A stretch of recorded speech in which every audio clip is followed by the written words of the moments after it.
কিছু কিছু সময় কাস্টমারদের এমন আজব উদ্ভট চাহিদা আপনারা কখনো করছেন কিনা জানা নাই আমার।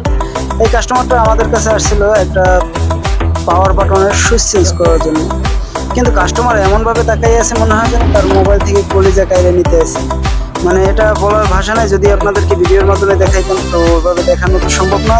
কাস্টমারটা ছিল এক মহিলা কাস্টমার, কিন্তু সে এতভাবেই বলতেছে, ভাই আমার কাজটা খুব সুন্দরভাবে করবেন, একটু পরিষ্কার পরিচ্ছন্নতা করবেন।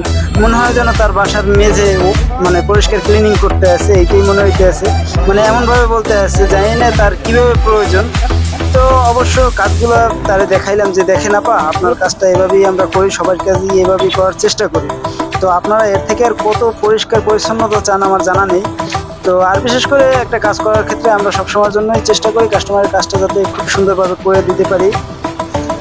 কিন্তু তাও আমি বলতে পারলাম না যে এই কাস্টমারের কাজটা আমি কীভাবে করলে সে সন্তুষ্ট হবে, কারণ এতটা চেষ্টা করছি যে এত ক্লিনিং করে তার কাজটা করব, তারপরে সে বলে যে ভাই ওই যে ময়লা আছে, ময়লা দেখা যায়। আসলে আমার মনে হয় যে প্রধান ভুল হইলো যে তার মাইক্রোস্কোপে দেখানোটা, কারণ সে ওই যে গুঁড়ো ময়লাগুলো যেগুলো সে চোখে দেখতে পায় না, এগুলো বলতেছে ভাই আমার মনে হয় যে এখানে পিনে ময়লা আছে, আপনি এটা ক্লিন না করে দিলে এটা 2 দিন পরে আবার নষ্ট হয়ে যাবে।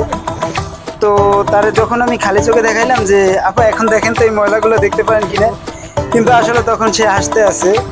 আসলে কাস্টমারদের এই ধরনের উদ্ভট চাহিদাগুলো যে মিটানো কতটা কষ্টকর আমাদের মফস্বলের দোকানগুলোয়।